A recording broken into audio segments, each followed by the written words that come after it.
पातळ पोह्यांचा चिवडा करण्यासाठी या ठिकाणी मी 200 ग्रॅम तेल घेतलेलं आहे. 1 किलो प्रमाणात चिवडा करतो आहे. त्यामध्ये थोडंसं तेल कढईत घातले, थोडंसं काढून ठेवले. त्यामध्ये 150 ग्रॅम शेंगदाणे छान लाल रंगावर परतून घेतले. 1.5 मिनिटं मध्यम आचेवर ते परतून घेतले. त्यानंतर 100 ग्रॅम दळवा घातला आहे. अर्धा मिनिटभर ते तळून घेतले, नंतर काढून घेतले. त्याच तेलामध्ये मी खोबरं घातलं आहे 100 ग्रॅम, तेही छान असं लाल रंगावर परतून घेतले, नंतर काढलेलं आहे.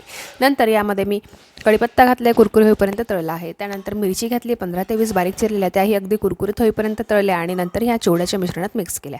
आता उरलेलं तेल परत मी कढईत घातले. त्यामध्ये 3 इंचाचा आल्याचा तुकडा किसलेला होता, तो मी यात घातला आणि मसाले घालून घेतले.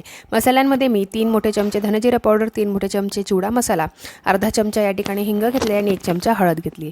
ती फोडणी मी या चिवड्यावर घातली आणि छान अशी मिक्स करून घेतलेली आहे. आता एका मिक्सरच्या बाउलमध्ये मीठ घेतले 1 चमचा आणि 7 मोठे चमचे या ठिकाणी मी साखर घेतली आहे. साखर आणि मीठ छान मिक्सरमध्ये मिक्स करून घेतलेले आहे, दळून घेतलेलं आहे. त्यानंतर या चिवड्यावर टाकलेला आहे. आपला मस्त कुरकुरीत पातळ पोह्यांचा चिवडा तयार आहे. हा चिवड्याचा भाग 2 आहे. भाग 1 मी याआधी अपलोड केलेला